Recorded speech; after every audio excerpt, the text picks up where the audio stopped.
পৃথিবীর একমাত্র ব্যক্তি হযরত ইউনূস মাছের পেটটাকেও তিনি মসজিদ বানিয়েছেন।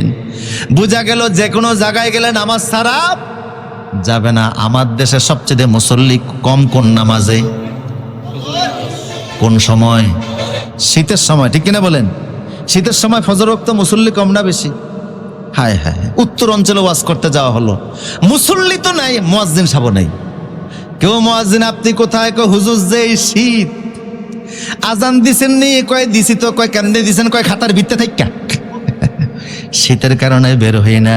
অথচ রাসূল বলছে মান সাল্লাল বারদাইন দাখালাল জান্নাহ, যারা ফজর নামাজ, দুই শীতের নামাজ যারা পড়বে, ফজর নামাজ আসর নামাজ যারা পড়বে, আল্লাহ সরাসরি ওদেরকে জান্নাত দিবেন।